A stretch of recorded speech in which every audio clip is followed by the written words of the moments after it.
What's up, Bills Mafia? That's your leading the chart, and I'm your host, Fernando Schmude. Today, with the Bills Jaguars prevail, the Bills are going to play in England, and this time they're going to face the dangerous Jacksonville Jaguars, 2-2. The Bills are 4-1, playing really great football so far. After a tough start against the Jets, they were able to figure it out and play really well during this season, and they are gonna have a tough challenge against these Jaguars, a team that, despite the 2-2 record, might be the toughest challenge for the Bills this season so far. So I'm gonna preview this game. I'm gonna talk a little bit about the state of the Bills. Also, feel free to comment in the YouTube comment section. It's always welcome to interact with you and to know your opinions about the Bills and about leading the charge way. And also remembering this is a podcast that's also available via Spotify, Apple Podcasts, and the main podcast aggregators available for you. So without further ado, let's start this game preview. Let's start talking Bills. That's why we are here. And I tried to have today with me Tim Rudge from Bills from Afar podcast. Him and Charlie are great friends, great guys. Unfortunately, due to their busy schedule, I couldn't have them there today to join the show. Great Bills fans from the UK. They would be able to give us a point of view coming from England, but maybe next time we will be able to connect and have them on the show. A shout out to Charlie, to Tim, great friends from Bills from Afar podcast. And I'm going to start talking about the Bills injury report for this week's game. The Bills are 4-1. They have played well, and when it seemed like, okay, the Bills started slow, the Bills have a lot of things to figure out this season until it's playoff time. It looked like this after week one loss against the Jets, but then they put up together great performances. We could see the Bills playing really well, and it seemed like, again, the team seems ready to compete right away. The team is leading a lot of DVOA charts and rankings. The defense is well positioned in a lot of rankings. The offense as well. Josh Allen has established himself already as a front runner for the MVP award. Stephon Diggs is killing it. The offensive line has been hugely impressive, one of the best in the league so far this season. I think it's fair to say the Bills have made a lot of improvements in the supporting cast to Josh Allen, Stephon Diggs, with the other weapons, the other pass catchers, not just the wide receivers, but also the tight ends playing a major role in the way the Bills have been playing and performing so far. I think it's also fair to say there have been improvements in the running back room. James Cook seems really ready for the spotlights. He seems ready to have a breakout year. He's having that so far. Damian Harris and Latavius Murray are great complements to James Cook.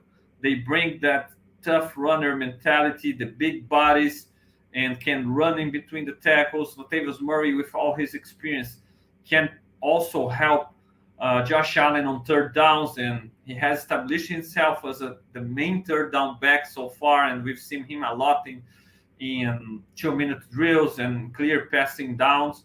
So great assets on the running back room also, and especially the offensive line, the way they have improved, the way they have been played so far. Dion Dawkins, who's been one of the cornerstones in this offensive line for the last few seasons, has played better. There were some question marks, and I'm not down on Dion Dawkins by any means, but I never thought he was really an elite left tackle or a top 10 left tackle. I was like, okay, he's a solid guy, but he struggles here and there. He had some questionable conditioning during his years in Buffalo. He was a team captain at some point and never being again a team captain after that year. He had some issues in the past. But this season, man, it seems like Dion Dawkins really has elevated his game to a whole nother level. He's been leading the way, leading the charge in this offensive line. He's been good in pass protection, but he's been even better on run plays, what wasn't usual for Dawkins. He's been more physical, he's been nasty blocking and throwing people on the ground. So good to see Dion Dawkins doing really well. We know we can count on Mitch Morse to be that veteran, experienced guy in the middle of this offensive line, and he's been there again this year as well. But then we had a lot of question marks because if Ryan Bates, the former starter, was a solid guy, a solid starter, but unspectacular starter, we couldn't really know what to expect from Connor McGovern and his first real experience as a left guard in the NFL as a starter.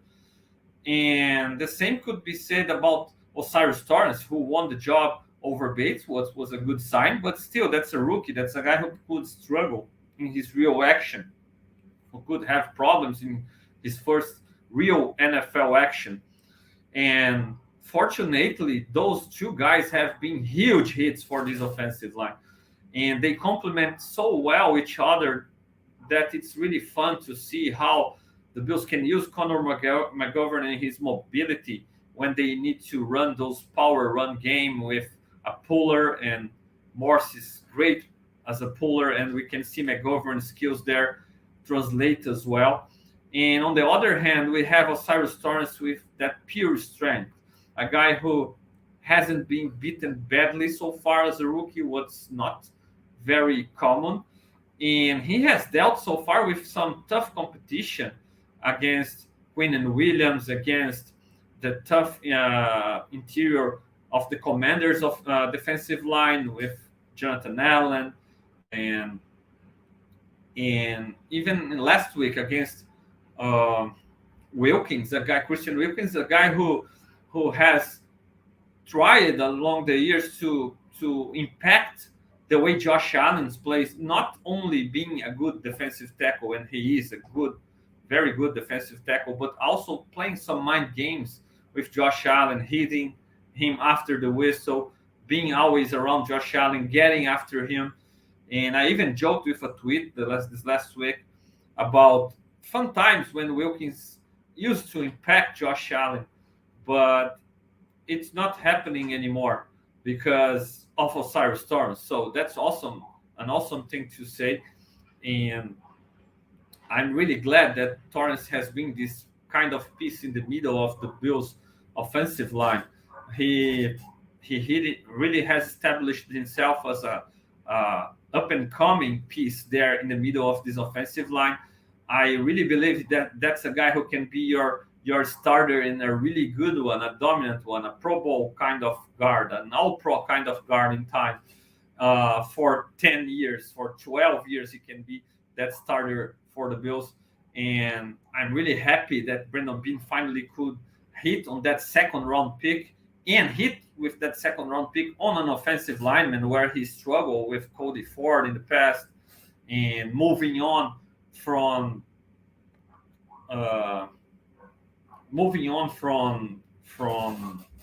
Wyatt Teller, to the Browns in the past, a guy who was drafted by the Bills in the 5th round.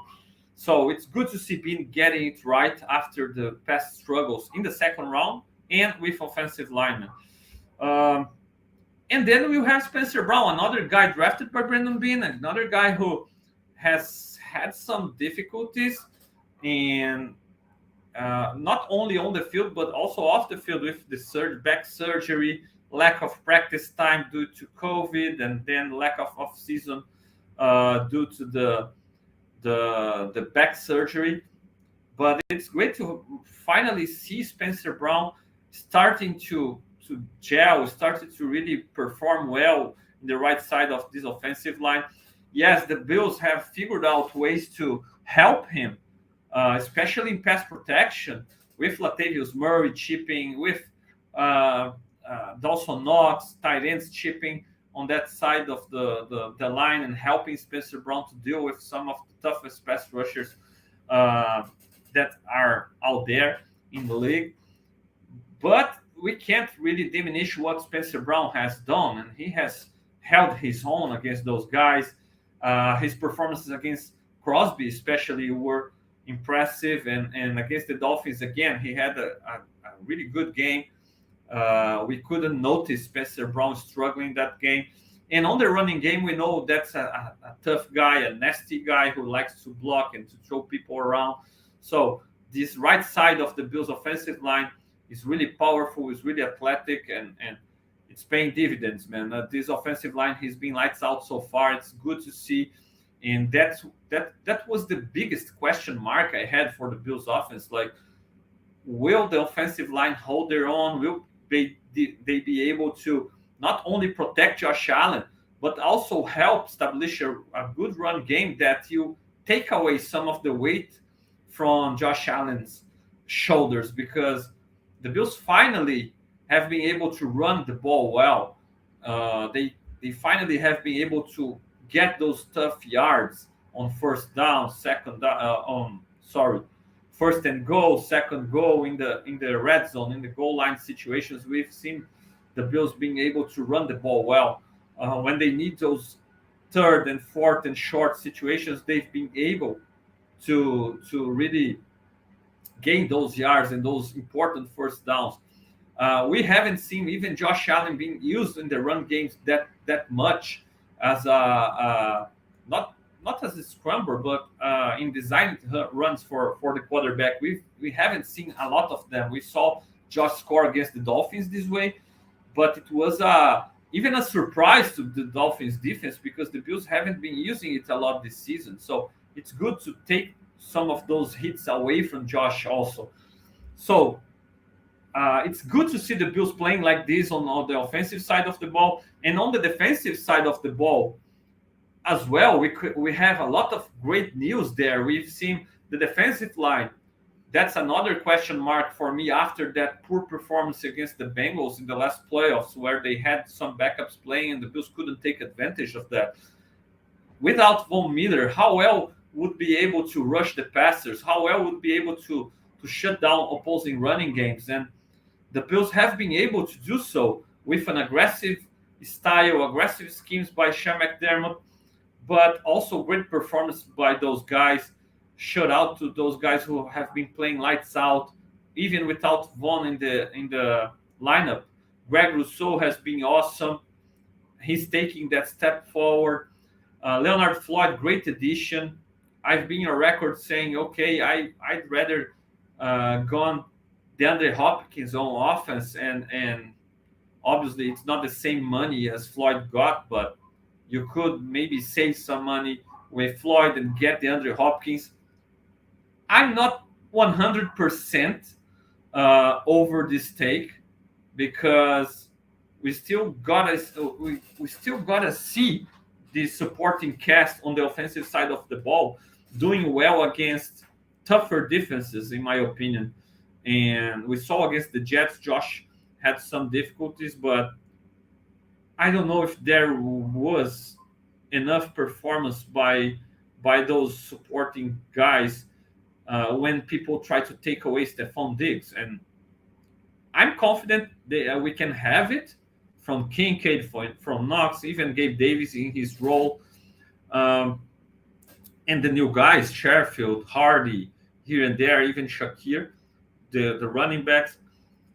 But I still think having DeAndre Hopkins to take away that attention from Diggs, to be 1B to 1A, to be an option if for some reason you can't count on Diggs in a game here and there, I would be more comfortable with Hopkins still on this roster instead of Floyd on the other side of the ball. But Leonard Floyd's performances have really made this take or changed this take in my mind a little bit, and I'm really happy with the way we've been able to count on Floyd on the defensive line side of the ball, and now more than ever because it seems Greg Rousseau is out against the Jaguars and Von Miller is just getting back on track. It's not guaranteed that he's gonna play against the Jaguars, and even if he plays, it's gonna be on a snap count. So we won't see a lot of 1 meter. Floyd's gonna be our number one defensive end probably for the next few weeks, and I'm fine with that. He has played at that level, and in the interior, man, Daquan Jones, he has earned that new contract. Brandon Bean must get that new contract done sooner rather than later. And Ed Oliver has outplayed his contract also, as he has said to us. He has said that he would outplay this contract, and he has done that. So great way to start playing a new contract for Ed Oliver against the run, against the pass. He has been disruptive inside. Their rotation has been good. Settle has stepped up, and he's making even Puna Ford being a guy who's not dressing on game days. So props to Settle, and it's always great to have Jordan Phillips back in the line. Big guy is really important. In a limited dose, he can be really dominant. Great to see.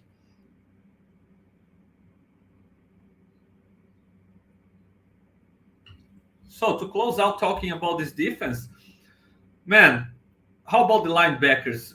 Can we name a better linebacker duo than Matt Milano and Terrell Bernard? The double Milano has been working, man, and I'm so glad that that's the case, because I've been high on Bernard for a long time, and I know by now you are already sick of your stomach to hearing me talk about Terrell Bernard, but man, the sky's the limit for that guy, because that's an athletic guy, and he's smart. The way he's growing the position, the leadership, I can't wait to see more from Bernard. And alongside Milano is everywhere. He was a nightmare for the Dolphins. So the Bills have a great linebacker duo covering, what makes the pass defense even better. And also they are very, very aggressive against the run. And despite the lack of size, ideal size for the linebacker position, those are guys who are very physical. They aren't afraid of throwing their bodies around and to eating blocks so the other can make the play. They are always around the ball, forcing fumbles, recovering, intercepting passes. So really exciting to watch Bernard and Milano playing alongside each other. And we can have them playing like this for a long time. And Tyron Johnson is part of that group, in my opinion. He's as part of this group as much as he is from the defensive backfield group, because that's our weak side linebacker on base defense. That's a guy who does a lot of the stuff that we see Bernard and Milano doing, being aggressive, shooting gaps, tackling, being around the ball. And he's going to be a huge challenge he's going to have a huge challenge against the Jaguars. I'm going to talk about the Jags soon. And the defensive backfield have been playing really great. We didn't even miss Jordan Poyer against the Dolphins. Taylor Rapp came in, solid pace, tackling well, experienced, smart, well-positioned, great communication by our defensive backfield. Micah Hyde back is huge. That's a playmaker, another guy who's always around the ball. Trey Davis-White was doing a great job, man, and finally looking like the Trey Davis-White we've been used to watching. And Christian Benford, that's a dependable guy, a guy who has the size, can tackle well, and was really holding his own, playing good football. He got injured in the last game, left the field. Dan Jackson came in and showed why he's still ahead of Kyrie Elam by this point of their careers, because that's another dependable guy who knows where to be, who's extremely physical, even not being the biggest guy, tackles well, can communicate. So great to have those guys around, especially now in the situation where we just lost Tre'Davious White. And that's a big time loss. And I want to show you the injury report. And Tre'Davious White is the first name that pops out, because losing Trey for the year sucks. But hopefully he can be in a good place, mentally speaking, and can start his recovery real quick, recover real well. Best wishes to Tre'Davious White recovery. And a lot of people are questioning if the Bills should trade for a cornerback. I don't believe the Bills will. I don't believe they will do so. as long as those guys can continue to play the way they have played, Benford, he's listed there in the with a shoulder injury, but he was back in the game after Tredavious White left the game last week. So he had limited practice. I believe he will play. I believe he will play, but maybe he might be a little bit limited.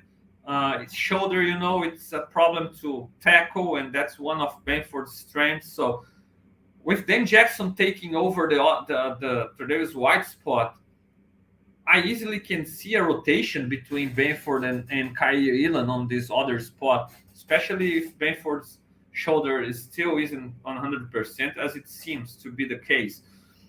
And that's why you don't trade Kyrie Elam, man, because the opportunity is there. If you would trade Kyrie Elam, you would, right on the moment you trade him, you would need to add another cornerback to the equation. And let's be honest, it's not like Kyrie had struggled playing to the point that, Kyrie is a bust. Not true. Okay, that's a guy who has had his moments, and probably he isn't playing more for things that he hasn't be able to do in practice or to adapt in the film room and in the mental part of the game than exactly by what he has done during his limited opportunities last season. That's a guy who played really well against the Dolphins in the last playoffs. That's a guy who has all the athletic ability in the world to succeed. And obviously, there is a learning curve to a new scheme, to play in a different way, to play way more zone than man-to-man, to play soft coverage, not press and not be straight head-to-head with other wide receivers, but play off coverage, read the quarterbacks, be aggressive this way. It's different from manning up, play press man. So there is an adjustment period for Kyrie Elam, and I believe he can adjust pretty well, and there is no urgency since the other guys are playing well. It's not like there is a hole that Kyrie Elam needs to fill. It's not there. Even with Tredavious White injury, it's not there. We still have Benford, still have Dan Jackson to play the schemes very well and to hold their own. Not at the Tredavious White level, obviously, but at a very good level. The thing is, Kyrie Elam offers you Tredavious White potential, or even better, if you ask me. I really believe he can be even better than Tredavious White. It's difficult to even say that because Tredavious White has been awesome when he's at his best form. But talking about the possibility or the potential of becoming a shutdown cornerback, a guy who man up and locks down the opposing wide receiver, I believe Kyrie Elam has all the tools to be even better than Trey. And he will get his opportunity. Maybe as soon as this Sunday game against the Jaguars with Benford limited, we can see a lot of Kyrie Elam in this game, and I hope he can play well and he can succeed and become a bigger part of this defense, because again, that's a guy who will be necessary when we face the best wide receivers in this league, and the Jaguars have some challenges on that side of the ball that I'm going to talk about soon. But Kyrie Elam will be necessary. I believe in him. I believe he can do well. And I believe now with the opportunity coming, the snaps will help him to grow. And he might not be ready to be a great cornerback right now, better than Benford and Dan Jackson. But if he consistently plays and gets some snaps, I believe he can be by playoffs times. And that's when we really need Elam to be at his best. So anxious to see Kyrie Elam having his opportunity, and hopefully the young man can play well and can hold his own, can make some plays, build that confidence up. Sometimes with young players, it's more mental than really about what they can do. And I really believe Kyrie Elam needs to build up that confidence again. The kind of cornerback that he is, a guy who lines up against opposing best wide receivers. He used to do that in college. And to deal with this kind of alpha wide receivers all the time and man up those guys and win a lot of the battles, this guy needs confidence, man. If a guy like this plays without confidence, he's already losing. And so I believe Kyrie's confidence has taken a hit since he arrived at One Bills Drive, since he fell behind Dan Jackson and Benford. But with playing time, I believe it can come back and he can again establish himself as a up and coming cornerback in this league, and really anxious to see Kyrie performing in Tre'Davious White place. So, still about the injury report. Leonard Floyd just a vet rest day, and he'll be playing. It seems Damian Harris will be playing too. Micah Hyde also. Dawson Knox as well. Matt Milano, Von Miller probably. Coach McDermott didn't really guarantee Von Miller will play, but if he's in London practicing with the team, man, I believe he will get some snaps here and there, even if just a few snaps. But again, there is no urgency to bring Von Miller back into the lineup. Yes, Greg Rousseau will be out with a foot injury, and that's a little bit concerning because Greg Rousseau was playing really, really well and leading the way on the defensive line. And without him on the defensive line, more responsibilities to Leonard Floyd to continue to be dominant. And obviously, you want to see Von Miller back, but he's not gonna get all those snaps right away, and that's fine. I just want to see him back on the field, getting a few snaps, feeling comfortable again, building his confidence in his body, in his knee. And again, we don't need Von Miller playing a lot of snaps right now. We don't need him playing 70% of the snaps all season long. We don't need him this way.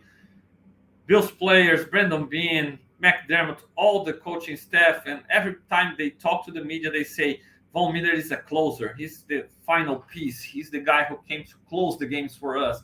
And I really want to see Von Miller in this role going forward until playoff times arrive, right?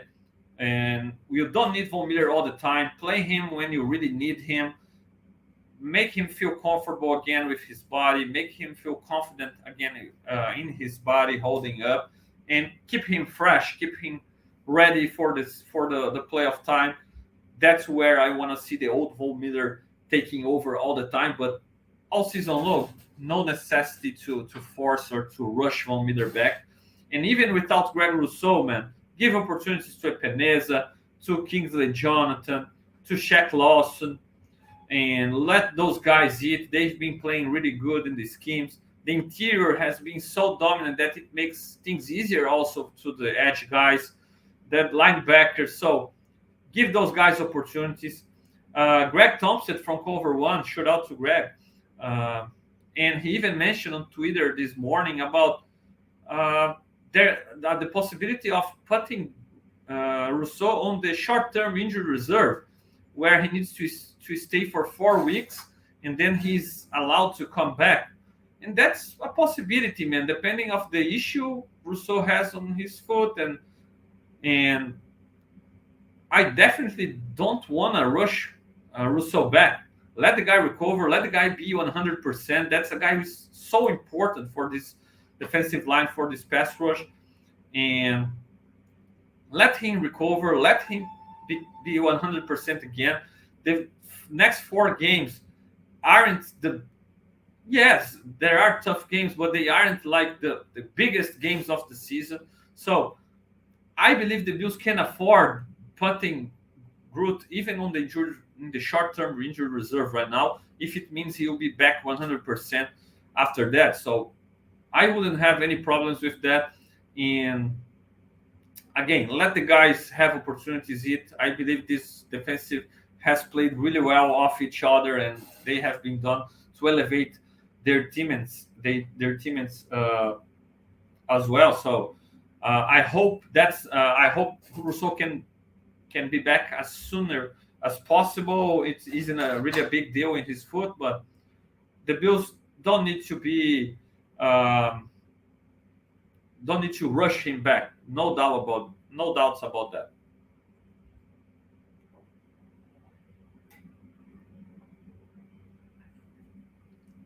So the defensive side of the Bills took a hit of those injuries, obviously, with White and now Groot. Good news about Von Miller getting back, but still, it's obviously not getting back at full strength right now and playing a lot of snaps. Jordan Poyer also missed the game, but he was a full participant on Thursday, and there will be news this afternoon about his participation and his availability for the game. If he can't go, I'm fine um, without him on the lineup. We saw how we could cover him and deal with the Miami's Dolphins offense without Jordan Poyer in the lineup, right? So it's not like we miss him that badly. And again, I'm a huge fan of Jordan Poyer, but we need him 100% healthy, man. Don't need to rush him back to the lineup. So I'm fine if he can't go again, but it's good to have Poyer back. And then the Jaguars have Zay Jones, our former Bill Zay Jones, with a knee injury. He's limited participant, but I believe he will play. Devin Lloyd is out, the linebacker. That's a guy who should be missed in this defense. And they have other issues to keep an eye as well, like Ken Robinson is returning from suspension. That's a big piece for their offensive line, the left tackle. But I think that's pretty healthy going forward to face the Bills in London. They are already in England. They played there last weekend. And I'm not so sure how much that is an advantage for them because, okay, they already dealt with the jet lag stuff and things like that, but they have been afar from their facilities, the ideal facilities for football. And obviously the Premier League facilities in England are awesome, but still it's not football related. It's not perfect for football. It's made for another sport. So not so sure if being away from family and from where you are really familiar with in your facilities is that good for an entire week. The Bills haven't been in England for the entire week. They were with their families. They were at home. They were practicing the home facility. So maybe it's an advantage going for this game. We'll see by game time. Anyway, I want to focus on the Jaguars now. And again, I really believe that can be the toughest challenge, or maybe the most complete challenge the Bills have faced so far this season. Because let's be honest, we lost the game to the Jets where Josh Allen basically threw away the game, and they have a strong or really tough defense, a defense that's the best defense we've faced so far this year, and it's better than the Jaguars defense also. But the Jets had no offense that game since they lost Aaron Rodgers. In the other games, man, I don't know if we saw a balanced, complete team like the Jaguars. Certainly not the Raiders, and even the Miami Dolphins, who was the biggest game of the season so far. Great offense, but here in the leading the charge, I advised you to, man, this Dolphins defense is suspect because they don't seem better than they were last year, and all the transition to the new defense and to the new schemes. So it takes time, and we saw how much they struggle on the defensive side of the ball. With the Jaguars, man, that defense is a tough defense. It's not a defense as good as the Jets defense, but it's a really good defense. And I will start focusing on here. They have the beef at the defensive line. It's a 3-4 defense. And they have the beef with Gotsis, Fatukazi, and Robertson Harris, right? Those interior guys, it blocks really well. They aren't really dominant pass rushers, but they can eat the block and eat blocks and keep those linebackers group free. And here is where the they are really strong with this linebacker group. Josh Allen already has 6 sacks. They are Josh Allen, right? And Josh Allen, man, do you remember that game where the Bills got beat by the Jaguars, and it seemed like 2 years ago, it seemed like the Bills kind of overlooked the Jaguars in that game. They went to Jacksonville. They didn't look like a team that were prepared for that game and prepared to play that week. Really underperformed that day, and the Jaguars won that game. Josh Allen looked like a defensive player of the year material that day. He obviously hasn't looked like this consistently, or as consistently as Jacksonville fans would like, or to establish himself as a superstar in the league, because otherwise he already would have been recognized as this kind of player. But the guy has this potential to be an impactful player, to dominate. He's going to be a huge test to Dion Dawkins and also to Spencer Brown when he moves to that side. The Bills will need to use guys to help or tackles to chip those edge rushers, because on the other side they have Travon Walker, the former first pick overall. And that's a guy who also, this guy hasn't established himself as a superstar yet, as a great player as Josh Allen has done, but that's a guy who has everything athletically, and he's a beast. He can dominate athletically. He's fast. He's explosive. And even Kevlon Chason, former first rounder as well, another speedy guy. So they have a nice rotation in the edge positions. The Bills will need to treat them as a difficult group to deal with, because they have all the potential in the world. And I'm looking forward to see those battles between Spencer Brown, Dion Dawkins against those guys, because the way our offensive line has played, those are the matchups that we want to see they proving themselves. And so curious to watch. And in the interior, man, they are missing Devin Lloyd, first round pick also. But they have Chad Muma in his place. Fast guy, fast linebacker, but a guy who the Bills might try to exploit in the middle of the field with Kincaid, Knox, and even with our quicker wide receivers moving Diggs inside. Sometimes we've seen Dorsey doing this kind of stuff this year, and Hardy has had his snaps also. The Bills can try, Dorsey can try to scheme some ways in that Diggs and Hardy can draw Muma one-on-one, and the Bills can have a great advantage there.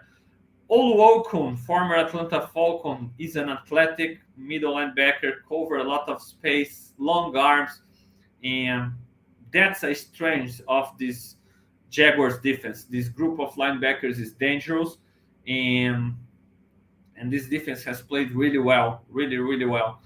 And in the defensive backfield, they have also a solid young group. Darius Williams is a good, solid cornerback, former LA Rams, experienced. Tyson Campbell, former second-round pick, really athletic, can run. And Trey Herndon is the nickel corner. That's a good group, an experienced group, but obviously a group that the Bills have the advantage against, because Stephon Diggs is playing lights out, man, and he can dominate any cornerback in the league. And we don't see really a group here with corners that can man up and take Diggs away from the game. I believe they will try to scheme things around to bracket Diggs and try to take him away, but that's where we might be able to see Kincaid, Hardy, and other guys take advantage of the attention to Diggs and exploiting that middle of the field, especially against Muma, against Herndon. That's a place where you would like to see Dorsey trying to scheme some things to take advantage for this Bills offense.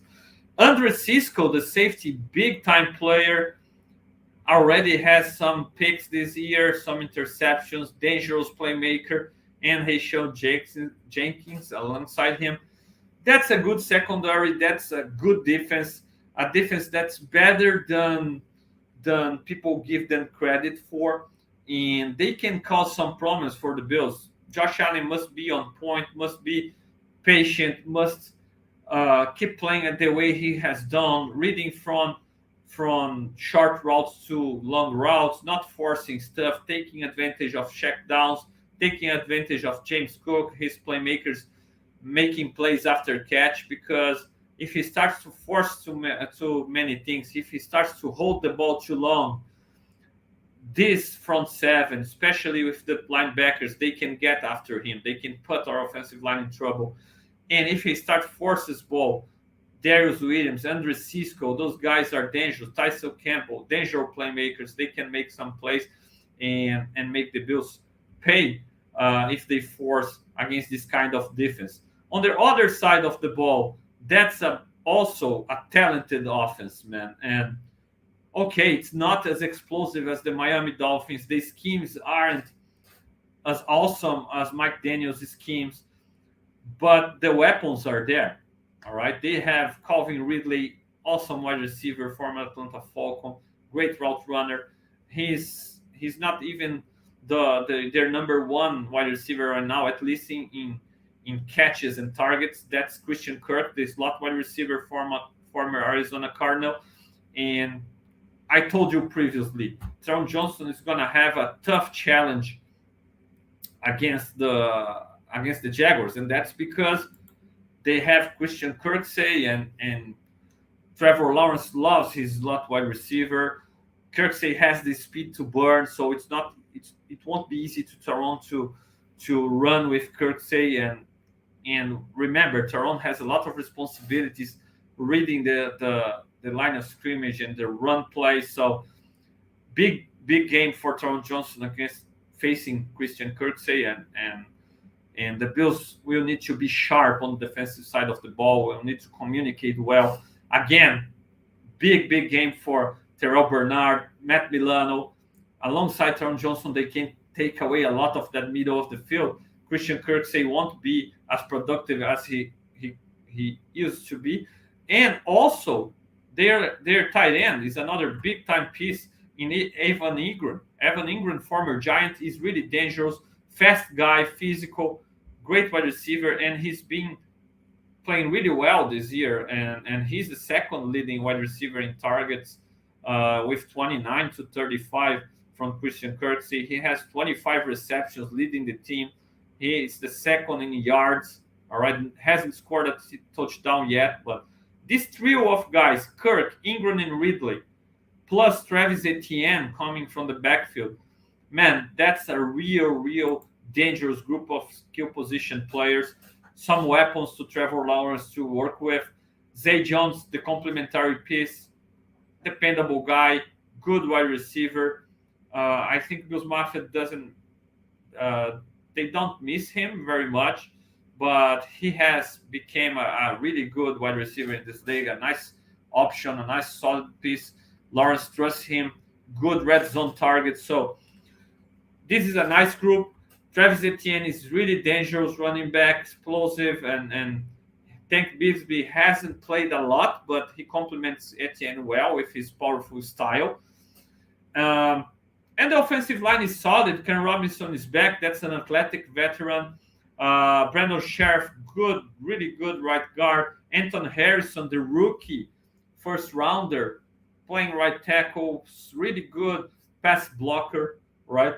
And then Walker Little and Luke Fortner, maybe the guys who the Bills might try to exploit more in the interior. I believe Daquan Jones and Ed Oliver have an advantage against those two guys, and that might be a place where the Bills can try to bring up some pressure on Trevor Lawrence's face.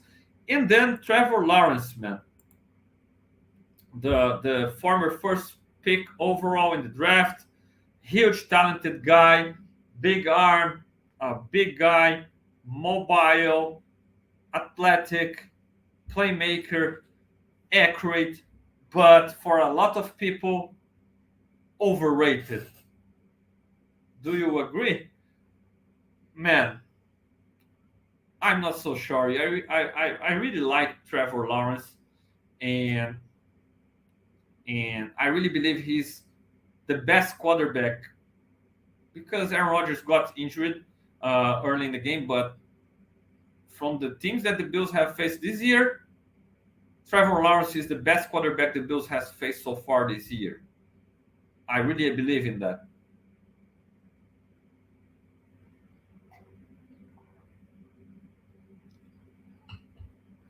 Why so? You ask? Man, maybe it's not the best offense, and it isn't. The Dolphins have a better offense than the Jaguars, but it's mainly due to Tyreek Hill, Waddle, all that speed, and McDaniel's schemes. Not want to disrespect Tua. I'm not out there disrespecting him. I think he's pretty good doing what he's asked to do. But this Jaguars offense, man, they don't have the speed, but they have the quality in the skill positions with Etienne. And we are talking about fast guys too. Etienne, Ridley, Kirk, right? Ingram, and they don't have McDaniel's schemes, all right, but Peterson is now a slouch. But Trevor Lawrence, man, that's a quarterback that has more tools than Tua has. And we could see when the Bills could take Tua away from his zone of comfort, he struggled a little bit and he didn't have anything else to do, how to trap the Bills defense in other ways. Lawrence is a different kind of guy. No, he's not on Josh Allen's level, Mahomes' level. I won't even talk about Burrow because Burrow this year has been really weird. But Lawrence has all the tools, man, to be or to at some moment become something more similar to Allen and to Mahomes. He hasn't been this guy so far in his career, and with all the hype surrounding this guy when he became the first overall pick, it's understandable to see a lot of people calling him overrated. But that's a good quarterback. And I will tell one thing that really impressed me about Lawrence.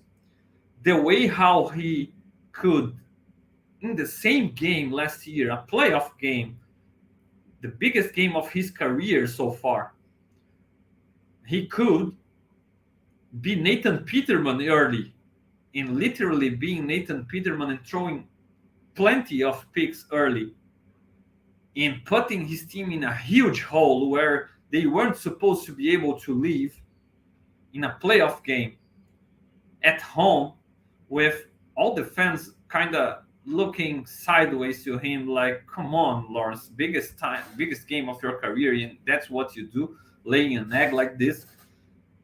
And man, to being able to come back after halftime and play the way he did and lead his team back to a comeback win. Obviously, the Chargers did awful stuff. It's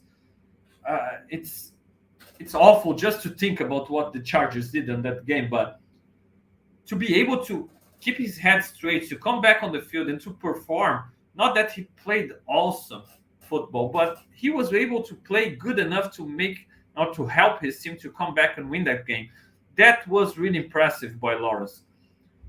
To be honest, there is no biggest Josh Allen fan than me. That's the best quarterback in the NFL, the best quarterback in football, in my opinion. And a lot of people are still putting Mahomes ahead of him, and I totally disagree. I've seen enough of Mahomes doing the same dumbhead mistakes sometimes, struggling the same way as Josh sometimes, even having more help from Reid. And I'm a Dorsey fan, but we can't compare Andy Reid right now to Dorsey at this point of their careers. So he has had more help in from his offensive line, from running game, Travis Kelce, schemes. Josh Allen has done more with less. Josh Allen can do everything Mahomes does, and Mahomes can do everything Josh Allen does. That's the point for me. So for me, Josh Allen is the best quarterback in the league, the best quarterback in the NFL. And I will tell you one thing. I haven't seen Josh Allen being able to, in those games that he starts to make mistakes and turn the ball over, throw interceptions, fumble the ball, make bonehead mistakes, make awful decisions. All I see is Josh Allen getting more frustrated, going to the sideline, putting up that look on his face that we really hate, and when we see that, we know we are done. We haven't seen Josh Allen rebound from that inside the same game. Not totally. He almost could do that against the Jets this year and lead the team to a drive to tie the game, but then it didn't happen in the overtime. So we really didn't see, or we haven't seen Josh Allen being able to do so, to be this kind of guy that can rebound inside a bad game. And Lawrence did it in the biggest game of his career, so at that point for the Jaguars. So that's a guy who's never out of a game. You can't count him out. And I'm curious to see what McDermott has in his bag for him. And hopefully he can make Trevor Lawrence's life miserable. But that's a guy with tools, you know. If McDermott finds ways to pressure him, he will have more mobility than Tua to get out of those situations. If he needs to throw outside the hash marks, he has a better arm. If he needs to scramble and gain yardage with his legs, he has the wheels to do so. So that's a guy with more tools. That's a guy with more condition to really get out of the tough situations McDermott can put him in. And that's why I really believe that's going to be the toughest challenge for the Bills so far this year, the most complete challenge, both sides of the ball. Hopefully, the Bills can play lights out. Josh Allen can play lights out, and the good, or even the great but not awesome. It's a great defense from the Jaguars, but it's not awesome like the Jets maybe. So maybe this great but not awesome defense won't be able to deal with a lights out Josh Allen with a great game plan from Dorsey, and he has been on point this year, or with Stephon Diggs being uncoverable. Maybe this great defense can deal with that. But if Josh Allen isn't in his best day, or if Dorsey or Diggs, they aren't in their best days, that's a defense that can make them pay. Hopefully the Bills are in the best day possible and they can play really well and the offense can steamroll over that defense, but I don't think it will be the case, and I think this defense can be a challenge. And on the other side of the ball, same thing. Hopefully our defense can be lights out again, and Bernard can keep it up, and Milano can dominate, and even without Rousseau, our defensive line can continue to dominate. Our defensive backfield without Tre'Davious White, it can continue to be really strong and intercept passes. We can continue to lead the league in sacks. But that's an offense that has more tools to work with and more ways to get over the hump, you know. So I think it's a dangerous game. And if the Bills lose this game, it's not like because they are overlooking the Jaguars like they did 2 years ago. No, if the Bills lose this game, it's because it is a tough game against a totally capable opponent that might be in the playoffs and might be a contender also, because it's still a young team growing, and they can continue to grow this season and be at their best by playoff times, just like the Bengals did 3 years ago. So that's a dangerous team. That's not an easy game for the Bills, playing in London, different kind of game. And I can see the Jaguars beating the Bills. Do I believe they will? No, I don't. I believe the Bills will win this game. But I can see the Bills struggling against a really quality opponent in these Jaguars and having a tough matchup Sunday morning against the Jaguars in London. So I hope it doesn't happen. I hope the Bills can keep it up. I think they really can play really well and win this game. But that's going to be a nice game to watch for fans in England and fans who aren't really attached to the Bills or the Jaguars, because I think it's going to be competitive, and there will be two very talented quarterbacks on both sides playing extremely great football. I believe in this. So my prediction for this game is Bills winning this game 28-21, one-score game. Okay, I don't believe the offense will dominate like they did against the Dolphins, and they have been scored a lot, always over 30 points. I think they are totally capable of doing so again, but I will put 28, and our defense keeping them to 21 will be a huge performance by our defense without Trey, without Groot. So I think they can do that, but 28-21, 28-24, 31-24 in this kind of zone is my scoreboard prediction for this game. Let me know, Bills Mafia, if you agree or disagree. The comment section is totally open, so you can opine. And I'm curious to know your opinion about this matchup. The Bills will face the Jaguars in London, Tottenham Stadium, right? And to close it out, it's going to be for the Bills Mafia that will be able to attend the game. It's a dress rehearsal for the new Bills Stadium, right? We know the Bills are building a stadium kind of similar to Tottenham Stadium. That's one of the premier avenues in the world right now. So hopefully you can enjoy the tour, you can enjoy the experience there, and you can kind of try it out for the future experiences that Bills Mafia will be able to have in Buffalo. So hopefully you enjoy it. Hopefully you have a good time. Hopefully I'll be back on Sunday after the game with the post-game show totally in Portuguese for Bills Mafia in Brazil, Latin America, Portuguese-speaking countries. I will be there with the post-game show talking Bills and Jaguars, hopefully after a big-time Bills win. And let me know your predictions, your score predictions. I hope you have enjoyed this episode of the Leading the Charge. Hit that like button, subscribe to Buffalo Rumblings channel, subscribe to my own Fernando Schmude's channel also. And again, really appreciate you taking your time joining me here on the show, Bills Mafia. Thank you so much. See you around. Go Bills.